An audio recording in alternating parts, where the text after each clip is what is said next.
All right, next up we have a distinguished professor of chemistry who got his PhD from Arizona State University.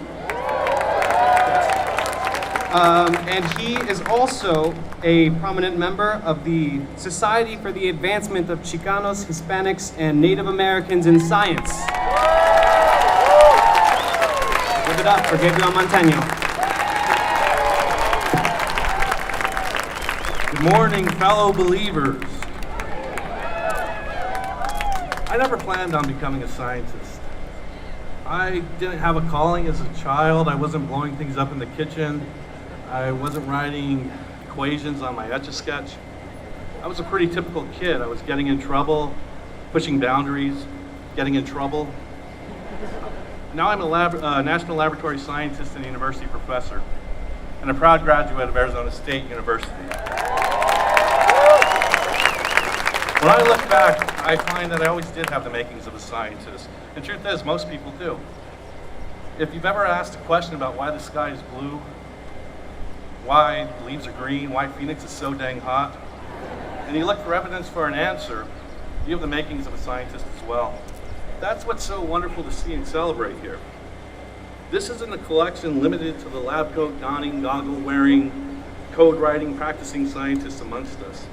Science and scientific inquiry belong to everybody. In large part, that's what these gatherings and marches across the country are. A reminder that, simply put, science is needed and science is good. And for the young adults and youth out there, it's a lot of fun. Scientists don't retire, we just evolve.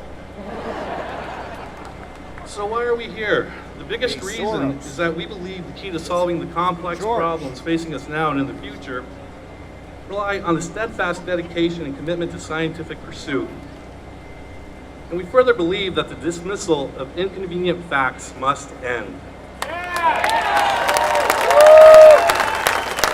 As was just mentioned, science is not intrinsically political. It shouldn't belong to any party or dismissed by any party when the results are not in line with the political agenda. Science is not the enemy of economic prosperity.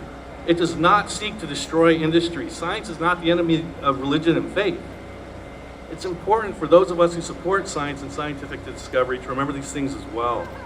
Science is not something we have sole ownership of. It belongs to everyone. Science and scientists cannot and should not work in isolation and be dismissive of those who question the authenticity of science. Instead, we must be open to debate, not argument, and urge skeptics or those who aim to minimize science to rhetoric to engage and discuss. But we can only do so if we too are open to such a dialogue. And let's be honest, science isn't perfect. We have not succeeded in conveying the importance of science and research to the general public. We have been quick at times to make assumptions of facts and dismissed anyone unaware as ignorant. We have not served as the ambassadors of the great benefits of science that we should. The March for Science is an opportunity for us to begin that dialogue and to open up that invitation. It's also a time for the scientific community to recognize that we as a community have significant work to do. For too long, the scientific community has persisted as an old boys club, requiring a certain pedigree to actively participate. As a result, the scientific community does not reflect the diversity of the society we live in, but looks basically the same as it did 40 years ago. But just like science is not the enemy, diversity is not the enemy of science. I was privileged to serve as the president of the Society for the Advancement of Chicanos, Hispanics, and Native Americans in Science for the last 2 years, which is the country's largest multicultural, multidisciplinary STEM society. And just like you may have witnessed eyes rolling and minds shut down by others when raising climate change, many in the scientific community do the same thing when the topic of diversity in science is raised. What's important for folks to understand is that those like myself who champion diversity in science are not seeking an unfair playing field, nor are we seeking to introduce a subjective element into the objective framework of science. Diversity is about optimizing our ability to solve complex problems. Scientific research has shown that diverse teams produce higher quality research than non-diverse teams. Secondly, the data demonstrates that there exist barriers that disproportionately limit underrepresented groups from becoming scientists and performing scientific research. That is why Diversity in STEM is a scientific issue. For too long has the pursuit of science been more of a privilege than a right. This is not PC rhetoric or about doing the right thing. It's about building the strongest, most innovative scientific workforce possible.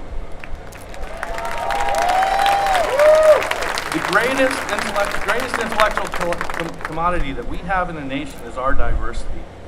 Yet we fail to utilize that commodity where it's most needed, in scientific research. That is just bad business and bad science. We have an opportunity here today and moving forward to not only bring attention to the impact and importance of science in our lives, but to improve the scientific community. We can and should be reaching out to all those who are not here today, who are skeptical about science for whatever reason. But I urge you to encourage the skeptics to engage. I urge you to listen and discuss. And I urge you to welcome debate, not to raise to anger and dismiss. Lastly, I urge you to hold science and the scientific community accountable. Science and science education should not be a privilege, but a right. And let's make sure that every aspiring scientist has the opportunity to make the world a better place, one scientist at a time. Thank you.